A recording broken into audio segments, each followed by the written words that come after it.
Alors, dans cette vidéo, je vais vous faire découvrir trois jeunes joueurs qui font un bon début de saison en club, qui ont un bon potentiel, qu'on va sûrement découvrir à l'image du monde lors de la prochaine Coupe du Monde qui a lieu dans à peu près 2 mois. Alors, le premier est Piero Hincapié. C'est un défenseur central de 20 ans qui joue au Bayern Leverkusen. Au Bayern Leverkusen, il joue aussi défenseur gauche principalement même à ce poste.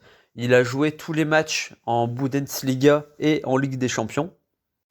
Il a déjà joué 19 matchs avec l'Équateur.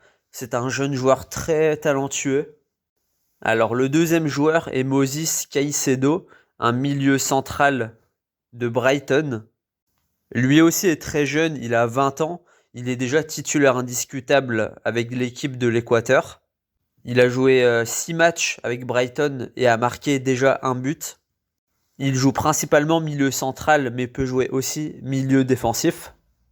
Il est formé à Independiente en Colombie et est arrivé pour 5 millions d'euros en 2020 en Angleterre, donc à Brighton, avant d'avoir été prêté.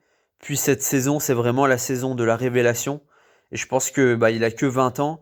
Il y a déjà des clubs qui sont sur lui et il risque de partir très prochainement, peut-être même après la Coupe du Monde, car c'est déjà un titulaire en Équateur. Il s'est révélé cette saison et sa valeur est déjà de 25 millions d'euros, sachant que sa valeur devrait largement augmenter ces prochains mois. Et puis pour terminer, le dernier joueur, le troisième jeune joueur de l'équipe, est Gonzalo Plata, un ailier équatorien du Real Valladolid. Il joue au poste d'ailier droit. Il a été recruté cette saison par le Real Valladolid en provenance du Sporting Portugal, avec qui il a explosé. On peut notamment penser à d'autres jeunes joueurs qui viennent de ce championnat comme Vitinha ou Joao Félix. Il peut jouer ailier droit et ailier gauche. Il a rejoint Valladolid qui est en difficulté cette saison.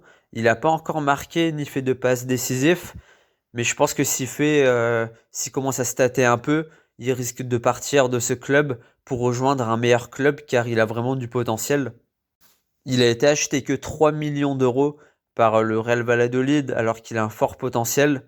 Il a un peu de difficulté en club, mais avec l'Équateur, il risque de d'éblouir le monde à la Coupe du Monde. En plus, l'Équateur est dans un des groupes les plus serrés de cette Coupe du Monde, avec le pays hôte déjà, le Qatar, mais aussi les Pays-Bas qui sont pas au meilleur de leur forme, et le Sénégal qui a gagné la CAN. Donc ça va être un groupe très serré, je pense qu'on aura pas mal de surprises dans ce groupe.